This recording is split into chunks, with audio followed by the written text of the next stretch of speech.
this one do for you guys? Well, it gives us more game preparation, people opportunities to play in a game that haven't had that opportunity. We have a lot of guys that just saw their first game action today on the collegiate level. We have a young man, Brandon Bowdry, who's his first game action in 2 years.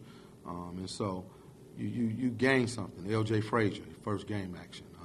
I can go on and on. So in that regard, it's very valuable. We'll go back, we'll look at film, we'll critique, we'll try and correct some things before we open up next week. Yeah, you talked about L.J., also Antonio Green. Yes. Both of them are freshmen. Yes. Correct? And they will be taking over for Carlos? Absolutely. Okay. And what is going to be their role this season? Well, their role is going to be to run the ball club. And, you know, as I look at turnovers, LJ did a terrific job.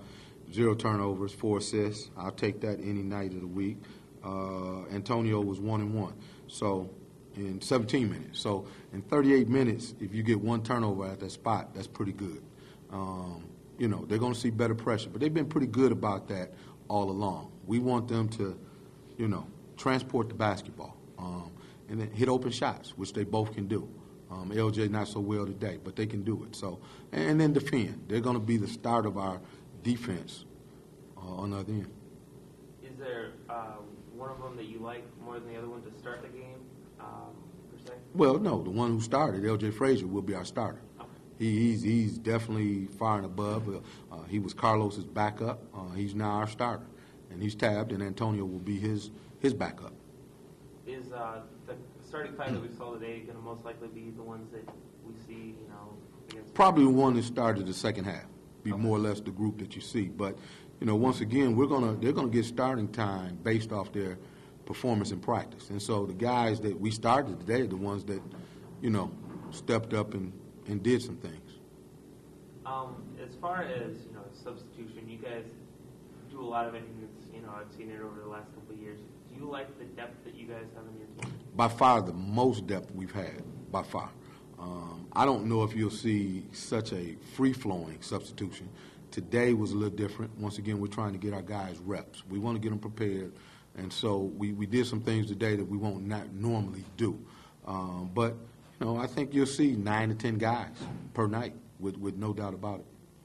As far as your inside guys, with Carlos being out, do you think there's more of a burden on guys like Kyle and Brandon and Justin to perform well inside? As well as it should be. And it should be. And as you look, we had 48 points in the paint, and that's something we want every night. And no, they have to perform. That's if we're going to be contending ball club, it's because those guys are getting us buckets in the paint.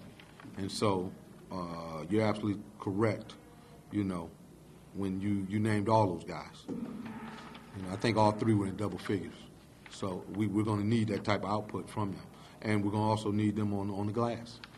As far as defensively for your inside guys, how do you think that they played today? Well, you know what?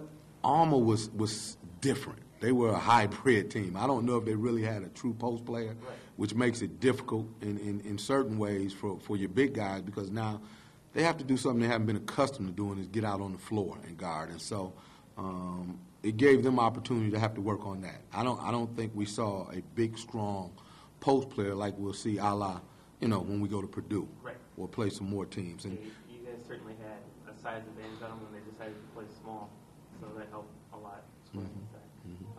Also,